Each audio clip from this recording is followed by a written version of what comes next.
A key component of the modern world economy, the chemical industry delivers products and innovations to enhance everyday life. It is also an industry in transformation, where chemical executives and workers are delivering growth and industry-changing advancements while responding to pressures from investors, regulators, and public opinion. Discover how leading companies are approaching these challenges here on The Chemical Show.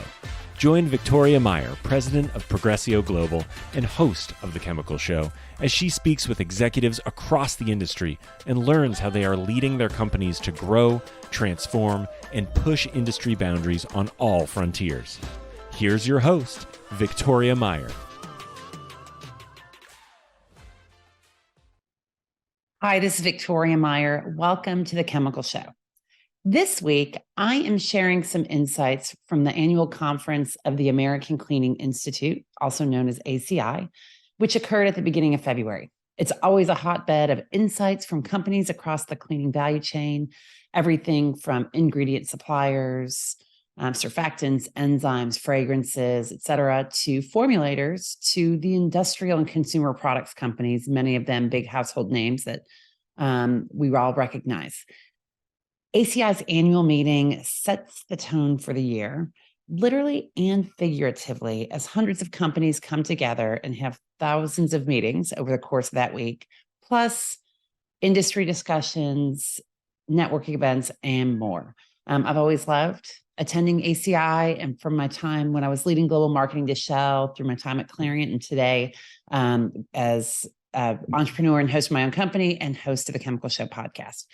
I've always loved attending the conference, from my days when I was leading global marketing for Shell to my time at Clariant to today where I run Progressio Global.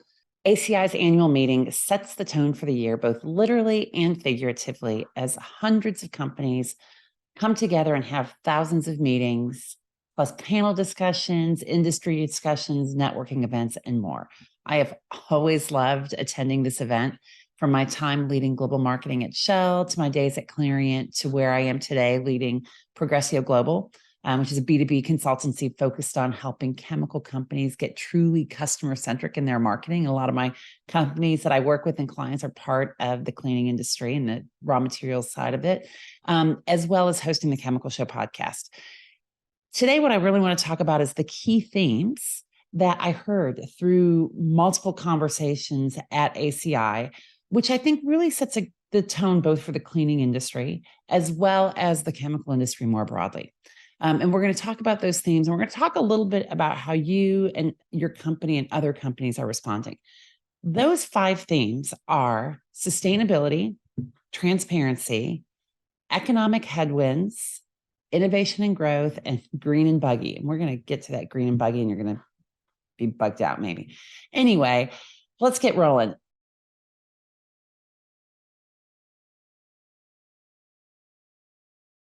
Sustainability is the topic at every industry meeting I attend. ACI is no different, right? So when you think about ACI and the products that its member companies produce, the entire value chain interacts very closely with the consumer, with individuals, with you and I, whether it be consumer products, laundry detergents, home cleaners, to industrial cleaners, and other products. There's a multitude of things that ACI and its member companies produce. These products all have close contact with people, pets, and pests, right? And so sustainability has always been a core part of this, being very consumer-centric, being safe, recognizing the benefits of the products in the industry has always been critical. Still true today. Sustainability was the topic. And as I converse with different people and listen to different things that were talked about at the conference, there's different approaches, but at the heart of this, it's all about, number one, data and measurement, understanding the data, understanding the life cycle impact, having measurements and metrics around the energy impact, the sustainability impact, the environmental impacts of the products, the processes, et cetera. Very science-based, right? It is a science-based industry, has been, continues to be. And then the third piece is partnering, right? And so this is something that we've been talking about a lot. And as I've talked with different folks on the podcast, many of whom are partnering to create innovation to help support their sustainability journey. And partnering is critical, right? Finding the right partner for you. That's one critical thing. And then when we look about the data and the measurement and the science and how companies are approaching sustainability, a lot of it is getting really clear and transparent in what sustainability is and the sustainability, the profile, the impact of their company, their products, that value chain. And as somebody I talked to recently said, it's about telling the story and owning your story before somebody makes one up from you. So lots of conversations and topics on sustainability. One of the other things I really want to highlight is a consideration about the decisions that companies are making about where to insert sustainability, circularity, and green in the value chain. BASF spoke about this during the conference about, from their perspective, the most logical or impactful spot is at the front of the value chain, right? The feedstock, in bringing in renewable feedstocks, sustainable feedstocks, circular feedstocks, depending on what products we're really talking about, and then allowing it to proliferate throughout the value chain. And I think we're seeing this in a number of different places, both from new entrants and established entrants. One of the big news items just prior to the conference was the deal that Shell struck with Henkel to provide 200 kilotons of raw material, renewable feedstock that will go into Henkel's North American laundry products. Very significant deal. And I know that team was super excited.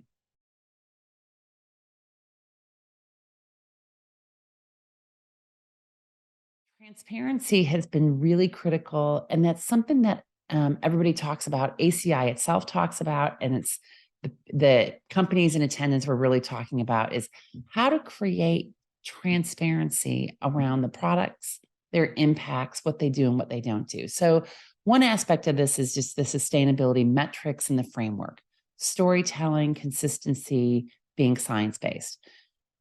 There's a clear recognition at multiple parts of the value chain that it's really important to help customers and consumers, and that customers in this case would be the formulators, and then the consumers really align on clarity of the metrics, the sustainability, the life cycle impacts, et cetera, of the products in that value chain.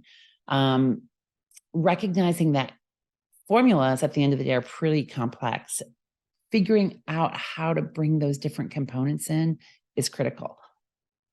Univar is doing some work around this space, and Kelly Gilroy, who you guys have heard on the podcast before, talked about this, about the framework that they're applying to help their wide variety of products and wide variety of partners and customers bring their data together. The other interesting piece is around ingredient labeling, which has been a real focus for ACI for several years.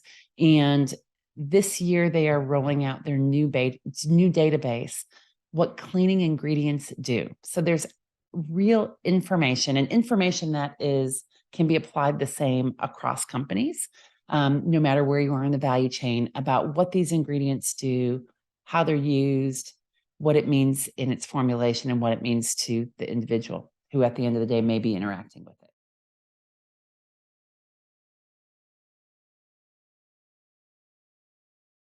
The third piece that was a clear topic of conversation is economic headwinds, right? So as we entered the conference, Dow had just announced low earnings and that it was making significant cuts to its workforce.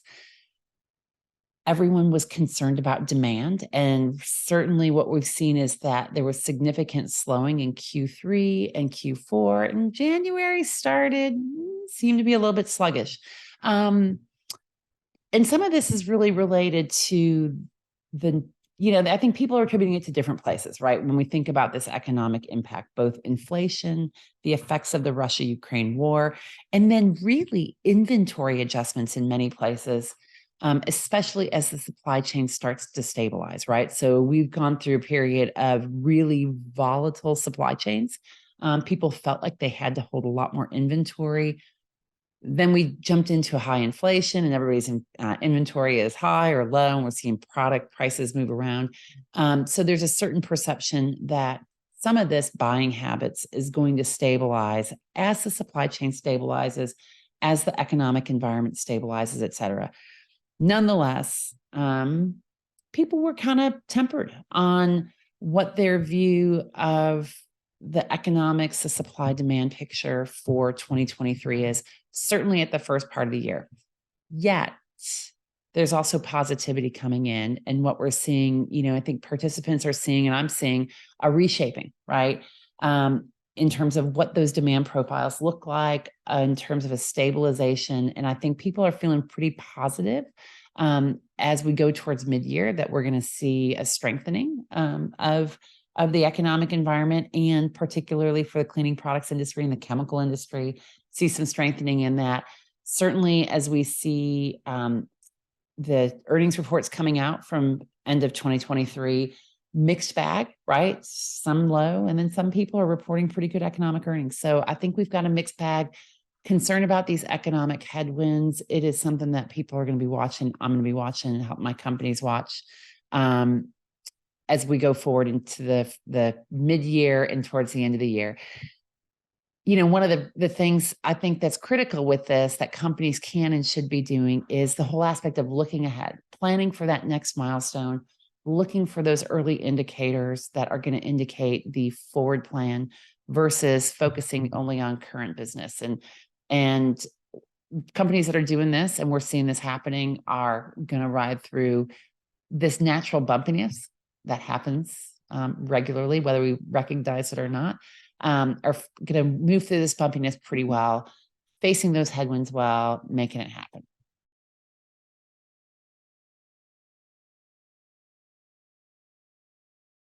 So as kind of concerned, and I wouldn't say it was super concerned, but there were concerns about the economics. What we're still seeing is growth, a lot of positivity about growth and innovation in the industry. And that's my fourth theme. Growth is clear, right? We are seeing significant investments across the industry. Talk to several people. This stuff tends to be public. So Exxon's making investments and they're bringing some new products to market. Shell is making some investments. Many other companies are investing in feedstocks, in surfactants, raw materials, the intermediate parts, et cetera. Growth. And, people are only investing because they see the demand. And as the economic environment improves, as you just look at our long-term picture for the chemical industry and for the cleaning products industry, growth is clear. The other piece that goes along with this is innovation. And Carlos Linares from Church and Dwight said, product innovation is starting again after a couple of years of COVID-related challenges when innovation didn't happen so much. And I think that's really interesting because innovation has been a hot topic. And certainly we've talked a lot about this across the Chemical Show podcast as I've interviewed various guests. But to a certain degree, it has been harder to innovate. We've changed our work patterns. We've had tremendously different stressors and different concerns over the past couple of years. What we're seeing and what I was hearing coming out of the conference from a number of different companies that hit different parts of the value chain is that innovation is really critical. And they're feeling really positive about it, right? So we've seen a lot of innovation, but where we're starting to get to is more formulated innovation and really across that entire value chain, new products, new formulations, new ways of working, supported by digitization. That's clearly, as people are getting a grasp on it, really supporting this. But growth and innovation is absolutely a key theme for this industry going for 2023 and going forward.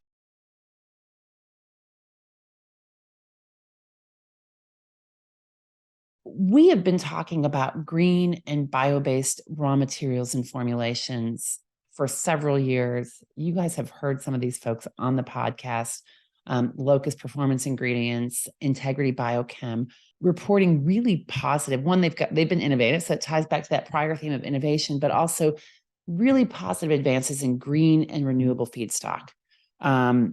both from people that are new entrants, relative new entrants coming in, as well as some established entrants. And then, we're seeing a lot of partnerships. So this all kind of ties together.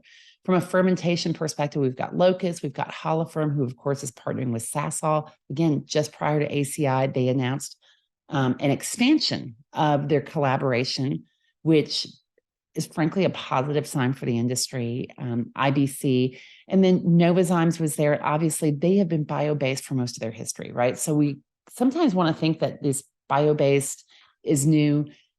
It's not new. It is certainly a focus, and it supports my first key theme of sustainability and transparency. If we look at this innovation across the value chain, it all ties together. Green and bio is there.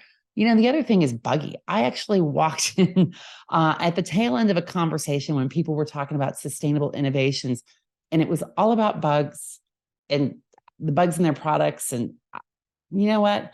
I don't really know. We're going to have to go dig that out. And if I find it, I am going to link it to the blog post that goes with this article or goes with this podcast.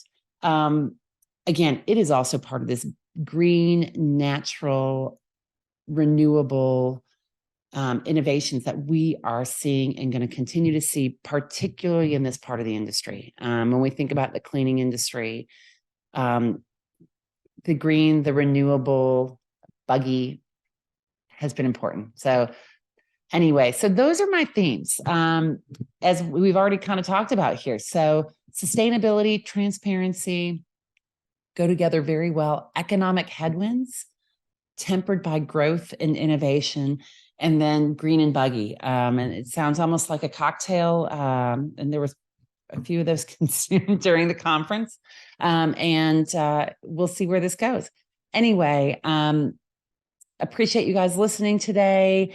Tell me, if you were there, what did you hear? What stood out for you as you engaged with your customers, suppliers, other counterparts at ACI this year? Shoot me an email, leave a comment on LinkedIn or Instagram. Would love to hear from you. Thanks for listening today. We'll see you next time. We've come to the end of today's podcast. We hope you enjoyed your time with us and want to learn more. Simply visit thechemicalshow.com for additional information and helpful resources. Join us again next time here on The Chemical Show with Victoria Meyer.